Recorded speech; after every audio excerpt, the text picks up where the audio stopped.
Last week, we finished our 10-week series on the birth pangs of the end times.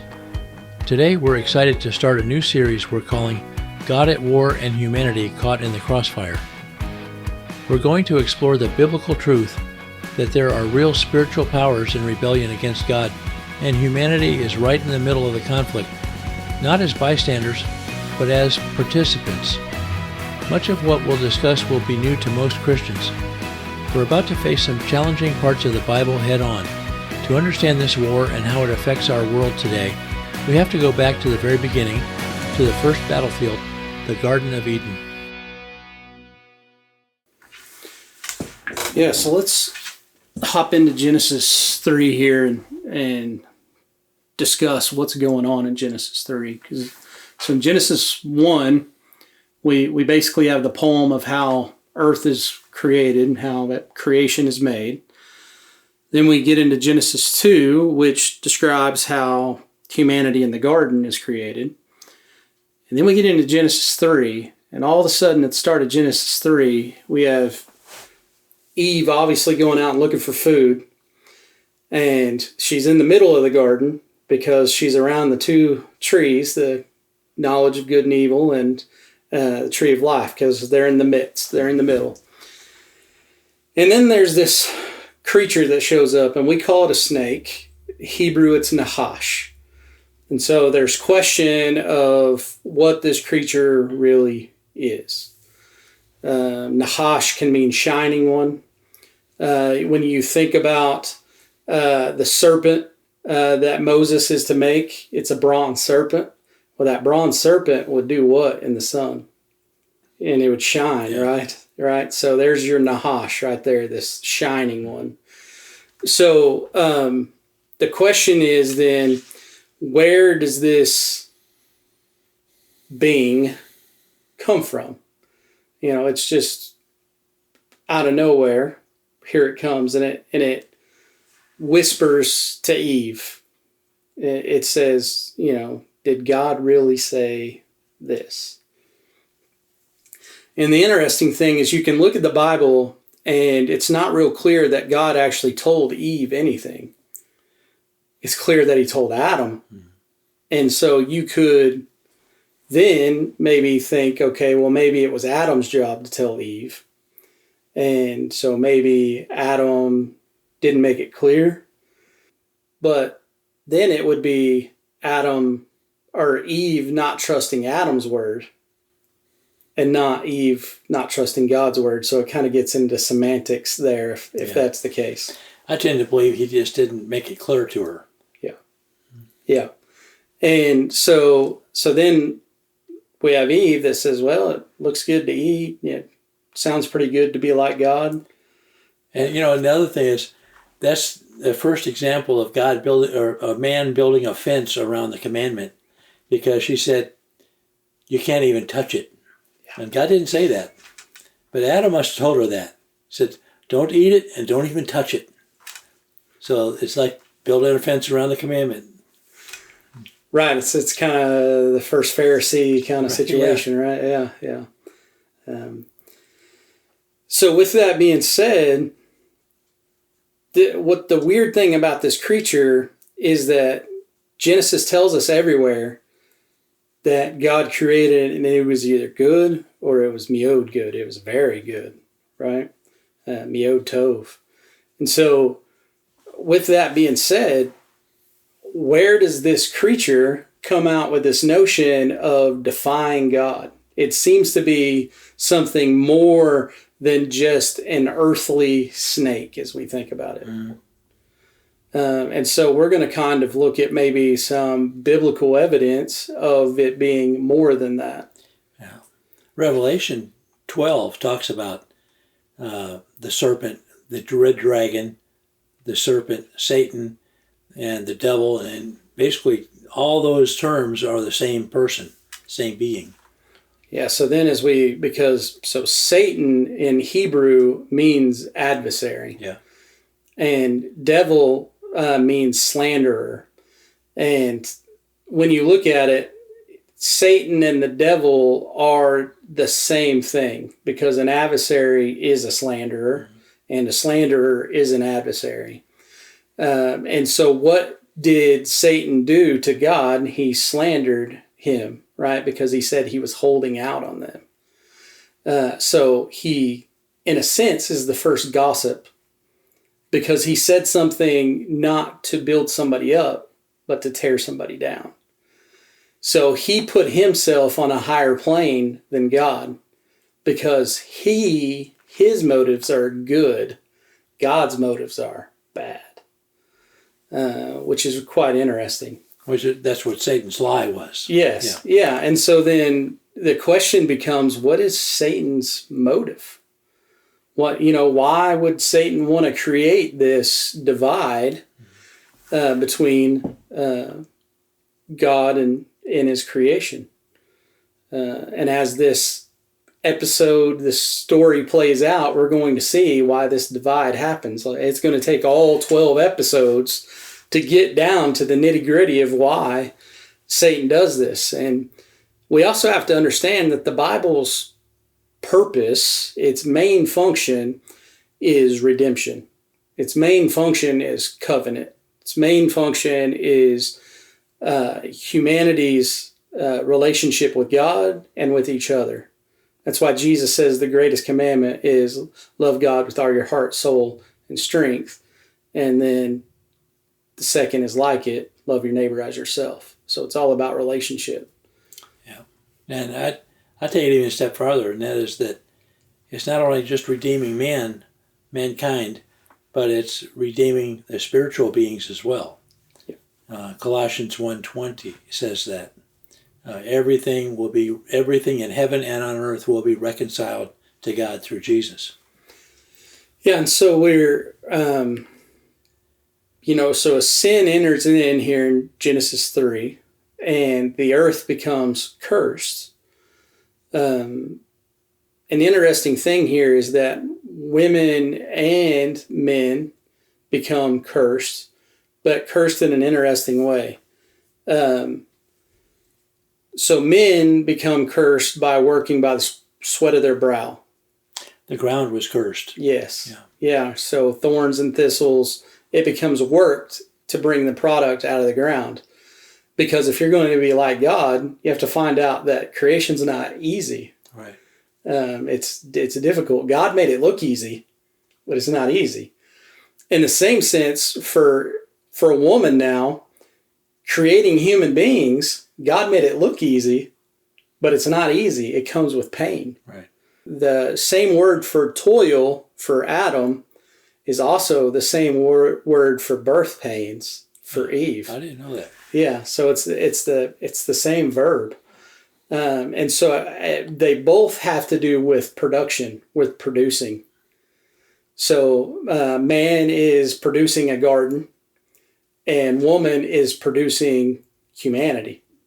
And they both take on characteristics of God, which is very interesting. And so an important part of Genesis, when humanity is created, they're made in the image of God. Right. And so now that image is two parts: cultivator and creator of human beings. And so now in that, Satan obviously is upset about this image bearer thing. And so we're going to see this play out as the story rolls on. So do you think, is there anything else pertinent in Genesis 3 other than maybe the prophecy of the seed that will come? Yeah. The seed that will come, that humanity will crush the serpent's head, but the serpent will bite its foot. The seed of the woman will crush his head. Yeah. But the Nachash will bite his heel. Yeah, so we see that this is going to be important and it's going to play out. I think it's Isaiah that also, rehashes that prophecy. And so we'll see it play out as it goes along. But as man continues up until Genesis 6, we have another weird place where it seems like spiritual beings join into our terrestrial world. Mm-hmm. And so I'll read Genesis 6, 1 through 4. And we get here in Genesis 6, 1 through 4, it says, when man began to multiply on the face of the land. Now, multiplying on the face of the land is the purpose foreign to them. And it says the sons of, or Benim, Elohim, saw that the daughters of men were attractive, and they took as their wives any they chose. Then the Lord said, my spirit shall not abide in man forever, for he is flesh. His days shall be 120 years. And then here's this just odd, and it says, the Nephilim were on the earth in those days, and also afterward, when the sons of God came into the daughters of man, and they bore children to them, and these were the mighty men who were of old, the men of renown. So let's start with in 325 AD, I want to say Aquinas, but that's not right. But we have a Catholic theologian who is going to say that this is the sons of Israel, and so it's talking about the sons of Seth. So the sons of Seth see the daughters of Cain and goes to have babies with them because they're attractive. But this doesn't make much sense, because if the sons of Seth had children with the daughters of Seth, wouldn't they be of way more renowned than the sons of Seth and the daughters of Cain? Yeah. I think when it says the men of renown is talking about renown in a bad way. Right. Yeah. Right. But it talks about them being mighty warriors. Yeah. How would the sons of Seth and the daughters of Cain create this Nephilim, this giant, right? Nephilim is an untranslated word. It means giants, but more than that, it's a special human being. Yeah. It's a freak. Yeah, why did they create it? How could they create a special human being, but then the two godly sons of Seth, daughters of Seth, not create? That doesn't make any sense. Some special human being. So because they're all human biologically. Yeah. But they just have a different moral track, versus the good line versus the evil line, but they're all physically the same. So today it just doesn't make sense, because if you look and you have two moral human beings that get together and make a baby, that baby isn't any better or worse than the two immoral person that gets together, or the moral and immoral person that get together, right? They don't create some special human being. No, those babies from both sides start out with a blank slate, and then the parents teach them the way that they want them to go. So I understand why in 325 there was this shift made to try to get away from the oddity of angels coming down. That's hard to explain. So let's try to explain it by Seth, good guy, Cain, bad guy. But a natural explanation. Yes, and it just doesn't make sense. Right. So the other explanation then is these are actual angels, and they were rulers of the spiritual world, and now they're going to come down into the terrestrial world just like the Nachash did, and now they're going to make babies for themselves. And there's a whole bunch of reasons for maybe why this took place. Like the attractive part is one, but also if this seed is corrupted of the woman, then it can't crush the head of the Nachash. So it's a way to defeat Genesis 3:15 prophecy about Satan's head being crushed. Yes. So it's once again a way of this battlefield that's taking place in the spiritual world ending up in the terrestrial world. And if right now you're going, okay, these two guys are crazy, why are we even talking about this? This has nothing to do with anything. Well, it absolutely does, because your life is upended. There's turmoil in your life. There's all these things that go on because of this spiritual battle that's taking place. Yeah. When you look at the book of Judges every time there's a revival, then what happens? There's an upheaval, and then another revival and an upheaval. Because every time good prevails, then evil tries to take over again. And human beings are always hooked over because they don't know the battle in which they're in. Right. And so the point of this, why we're studying this deep, is so we can understand the battle in which we're in and how to fight it.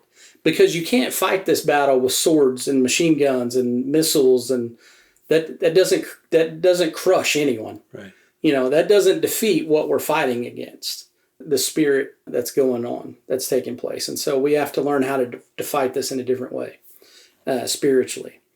But first, we have to know what we're fighting and why. So once again, here we have these sons of God that are going to come down, and they're going to create these freaks. This half man, half angel being that now is going to cause problems, so much problems that the earth is going to become so corrupt. And corrupt might be that the perfect seed is becoming diluted. Mm-hmm. And Noah and his family is the last of the perfect seed. Right.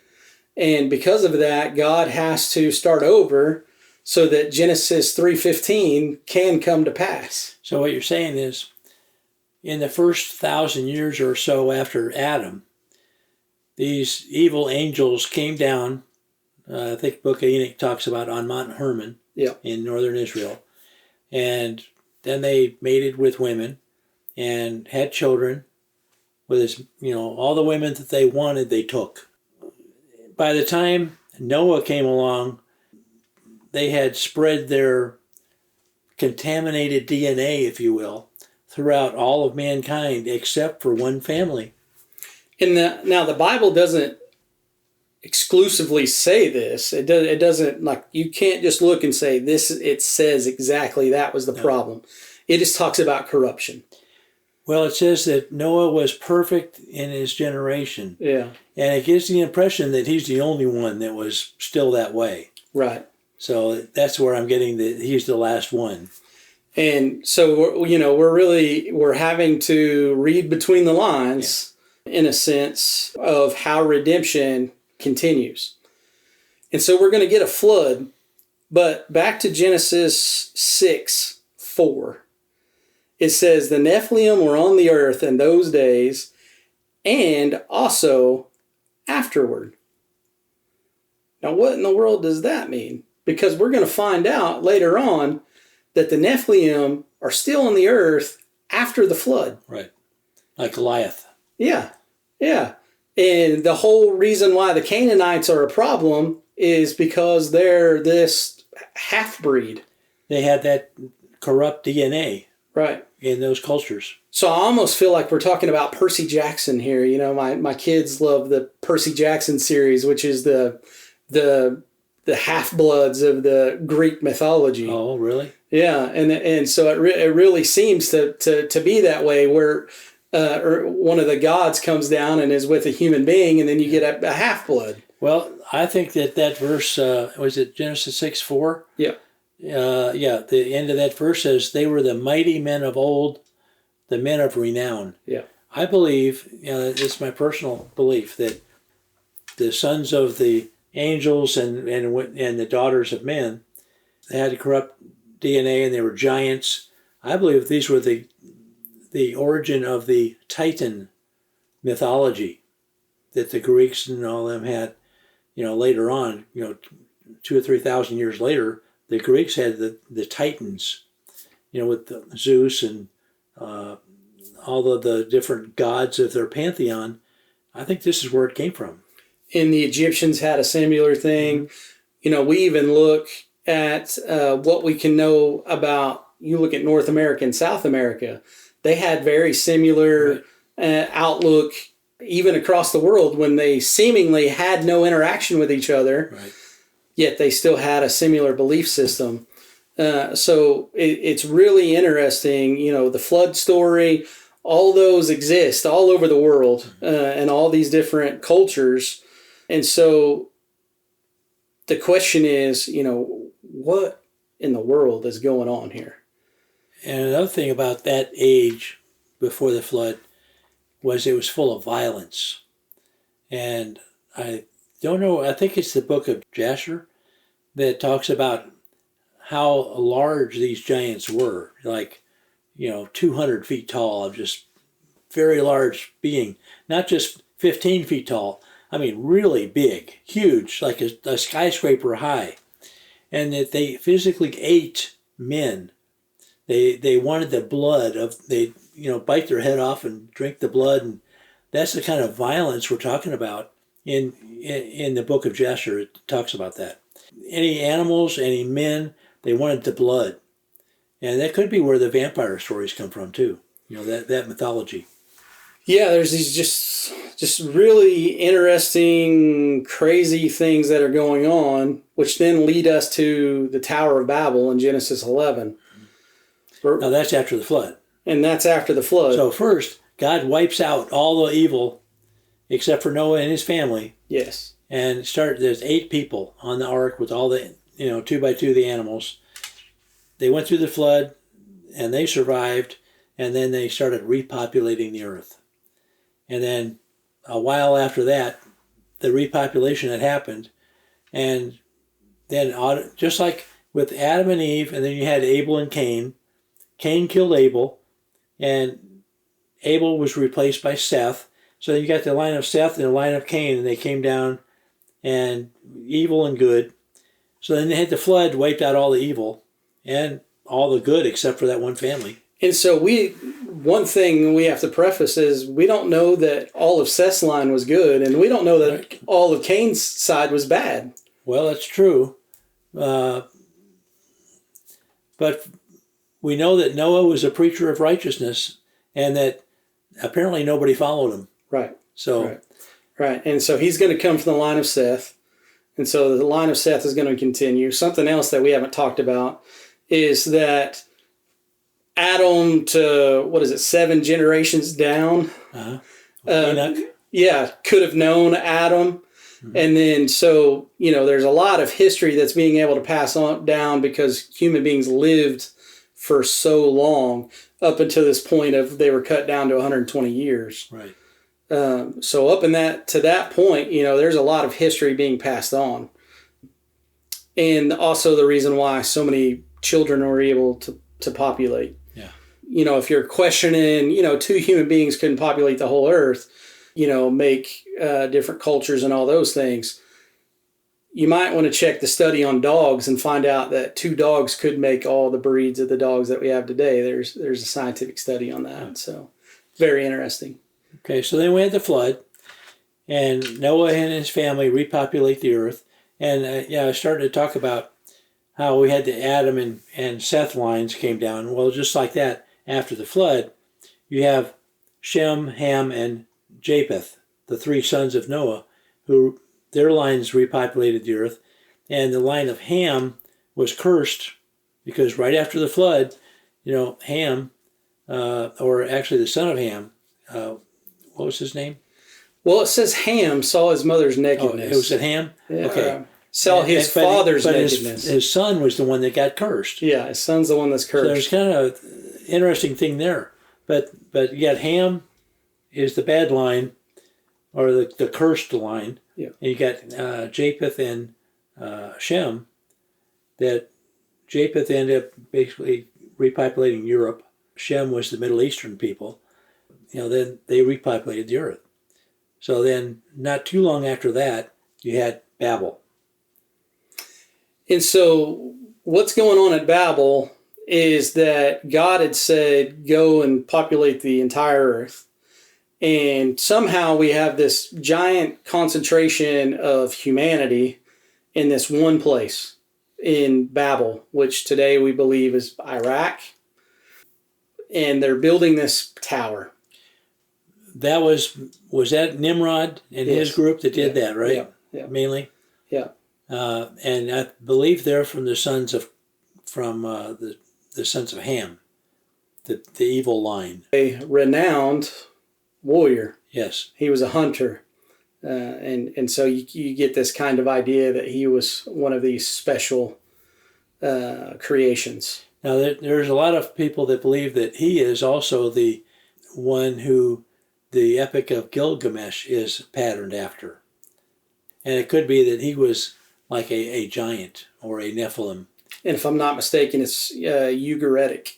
Yeah. But where this becomes important is that the Tower of Babel, which, we could debate why they're doing it, but basically it's not a God-purposed reason why they're doing it. Right. And so God says, hey, they're doing this, whatever they set their minds to, they're going to do, but it's foolishness. So let's confuse their language and let's make them do what they were created to do. And let's populate the whole earth. Mm-hmm. And so we have this split that takes place. So up until now, in this story, that God was dealing directly with men or mankind. But now we're going to get to the change where he's going to manage mankind in a different way. Yeah. Yeah. So we're going to get to the creation of kingdoms, countries, areas that are going to be ruled by 69 rulers. 69? It is Yahweh versus the 70 nations. So it is 70, not 69. That's cool. Actually, I don't know why, but some scholars believe it's 72. But I only count 70. Because it's the Septuagint says 72. Oh, is that it? Mm-hmm. I don't know where they get that if you count them up. I studied it once. It's been a while. But yeah, it's because the Septuagint says 72. Yeah. And where we have to, so then Deuteronomy 32:8-9 is where we get the idea of Yahweh being the Most High, mm-hmm. The head of the council. The council? Yeah, the head of the council. What council is that? So in Deuteronomy 32:8-9, it says, when the Most High gave the nations their inheritance, when he divided mankind, he fixed the borders of the people according to the number of the Benim Elohim, the sons of God. Yeah. Now, some translations say the sons of Israel, which makes no sense because there's not 70 sons of Israel, there's 12. Yeah, Israel did exist for another hundreds or thousands of years after this. Yeah, so this time. It doesn't make any sense. And it says, but Yahweh's portion is his people, Jacob, his allotted inheritance. And Jacob is Israel. Yeah. So Jacob, Israel, is God's allotted inheritance. Right. So he takes Abraham out of one of the 70 nations, mm-hmm. and he creates his own nation. Abraham was basically a pagan mm-hmm. in Mesopotamia, in Babylon, that God called. Mm-hmm. And Abraham followed him and became a famous man of faith. Which then feeds into Psalm 82 and the divine counsel, which you ask about. Where does this divine counsel come from? And so in Psalm 82, we get the idea for the divine counsel. Now, Abraham in Babylon, the book of Jasher again, I believe it is, not the book of Enoch, but one of those two, talks about his early days before the Bible brings him in. And it talks about him destroying his father's idols in faith to the living God. And then God calls him out of that environment into becoming the father of, Israel and the church and everything, the father of faith. Psalms 82:1. So it says, Elohim has taken his place in the divine council. In the midst of the Elohim, he holds judgment. So God, in the midst of the spiritual beings that he created, he holds judgment. Yes. And how long will you judge unjustly and show partiality to the wicked? So now this is God, Elohim, Yahweh, casting judgment upon the Elohim, which he's put in charge of the 70 nations. He's calling them on the carpet because of the way they mismanaged the nations that were put under their charge. Yes. And so he says, give justice to the weak and the fatherless, maintain the right of the afflicted and the desolate, rescue the weak and the needy, deliver them from the hand of the wicked. They have neither knowledge nor understanding. They walk about in darkness. All the foundations of the earth are shaken. So this is a really interesting thing. In another place, we're told that God's people perish for lack of knowledge. And so here, he's saying, you haven't taught your people anything. Right. Well, they actually taught them bad things so that they could be worshipped. Yeah. Yeah. And they turned into the idols. And it says here in verse 6, it says, I said, you are gods, Son of the Most High, Elohim. All of you. Nevertheless, like men, you shall die and fall like any prince. That's interesting, isn't it? That these spiritual principalities are going to die like men. Yes. Yeah. And so then that opens up a whole huge can of worms.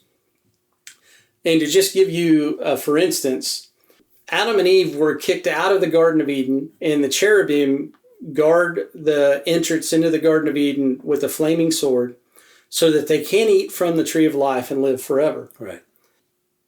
These angels then had some sort of expiration date like Adam and Eve. Because otherwise, obviously they haven't eaten of the tree of life. Because they're not eternal beings. Now, Adam and Eve were meant to be eternal beings, but then that was taken from them. So in the same sense, when they ate of the knowledge of good and evil. So in the same sense, these angels were eternal beings, but the eternalness could be taken away. So something to think about. Because here, they can't be eternal beings and die like men, or their eternalness can be taken away because of their sin. Their life doesn't end as long as they're in the spiritual realm. But as soon as they become physical, now they have like you said, they have a clock that's going to run out. Yeah. Yeah, and so so somehow, just like when the sons of God came down and mated with the children or daughters of men, they had to become physical to do that. Yeah. So somehow these beings are going to become physical again and die like men. And so a way in which to think about that is we know that they're going to be judged and that they're going to be thrown into hell. And so looking forward, when Jesus is talking to a demon, they say, what are you doing here? It's not our time. Right. And so there's a lot to unpack, right? There's a lot that we don't understand. Yeah, so today is really just, you either have a thirst for this or you don't. You either want to know truly what's going on in the world or you want to hide your head in the sand. Yeah, la la la. Yeah. Because there's no way around these things in the Bible other than you either just close your eyes to it and skim over it. Yeah. Or you face it head on and try to figure it out. Begin to realize, okay, there's more to life than eating and drinking, sleeping, going to work, coming home. There's more to life than that. There's something more that's going on. And in verse 8, it says here, arise, O God, judge the earth, for you shall inherit all the nations. That's Psalm 82, right? Yeah. Okay. So at the very end, we get where, what does Jesus do? He inherits all the nations. And how does he do that? Well, he arises. And what does he arise from? From dying on the cross. Right. And that's where he's going to crush the Nachash's head. Yeah. And that's where the Nachash bites his heel. And so we didn't break those down really at all. We just basically said, okay, here's the challenges. Now, how do we go about understanding these challenges? Yeah. And so in the next episode, we'll begin to break down these challenges, right? We'll begin to look at it more critically and really begin to understand what is going on the best that we possibly can so that we learn how to battle spiritually. Yeah, understand what the battle is, who are the people on the different sides, or the entities on the different sides, and then what is our role and how do we overcome in it? Yes. Yeah. So what's the next episode going to be? So the next episode is going to be focusing on these chapters along with Daniel 10, which I didn't bring up. But Daniel 10 talks about how he's praying, and he's been praying and fasting, and this angel couldn't get to him because the prince of Persia held him up. Now, before that, I think I thought in our outline there you were going to go to Egypt and some other things. Yes. Yeah, there's a whole lot of things that we can get to, but it's all trying to, at the beginning, understand how in the world these beings can have anything to do with what's going on Earth. Uh-huh. Right? And so in Daniel 10, he says, the prince, so this is 10 verse 13, the prince of the kingdom of Persia withheld me 21 days, but Michael, one of the chief princes, came to help me, for I was left there with the king of Persia, and came to make you understand what is to happen to your people in latter days, for the vision is for days yet to come. Mm-hmm. And so, of course, there are scholars that try to say, well, this was just a regular man who somehow was fighting the prince of Persia, whoever that is. And then Michael, whoever a chief prince is, came and fought. That's really hard to make human. Yeah. So then we're going to see Michael later on. He's going to fight with Satan over Moses' body. So we're going to understand that Michael is an angelic being, one of these Elohim. And Daniel then has a run-in with an angel who needed help from one of these Elohim against another Elohim. And it becomes a really interesting thing. So what that maybe tells us is not all 70 Elohim were evil, or Michael isn't one of them. We're not really sure. 70 Elohim. All right, we're talking about the 70 over the nations, right? Yeah. Now, the 70 over the nations, Israel didn't exist yet as a nation. Right. So I don't know if Michael was one of those 70. Well, so Israel would be 71 because Yahweh is the one that's over them. So the Most High takes over so he becomes the 71st. So now Michael is either one of the 70 or he's outside the 70. Yeah. Okay. And so these are things in which, we're going to jump head on into and try to figure out. And like you alluded to, we're going to look at Egypt. There's a whole lot of steps. There's a lot going on, but if you search it all the way out and you look all the way out, there is enough biblical reference there to get a decent understanding of what's going on. Because we didn't talk about Job either. Right. Where Satan stands in the council and talks to God. That might be a good one to demonstrate to people that don't know about the divine council that it is a real thing, and that it's in the Bible. Yeah, let's go Job. Job 1:6 and 2:6. Says, now there was a day when the sons of God, that's an interesting phrase, right? Yep. Have we heard that one before? Came to present themselves before Yahweh, the Most High. And Satan also came among them. So Satan either is one of the sons of God or isn't, because it says he came among them. So, you can infer either way. And it says, Yahweh said to Satan, from where have you come? And Satan answered Yahweh and said, from going to and fro on the earth and from walking up and down on it. And Yahweh said to Satan, have you considered my servant Job, that there is none like him on the earth, a blameless and upright man who fears God and turns away from evil? And so now here Yahweh calls himself Elohim. Yeah.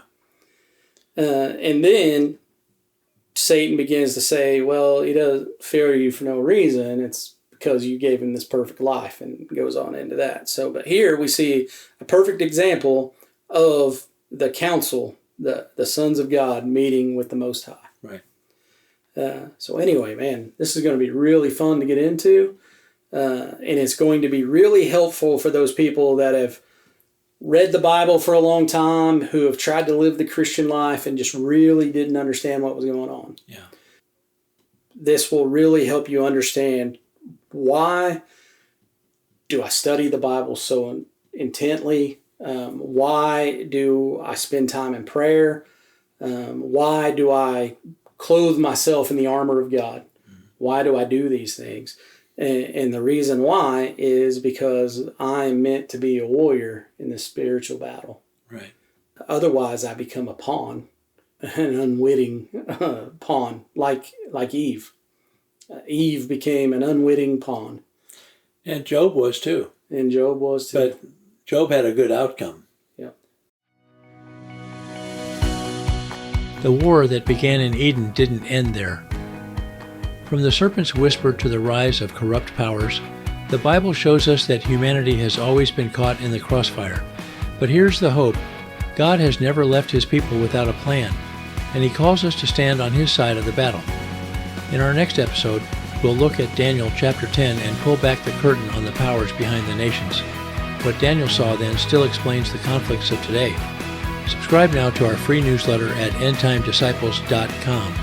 That way you won't miss what God is revealing about the war we're still living in.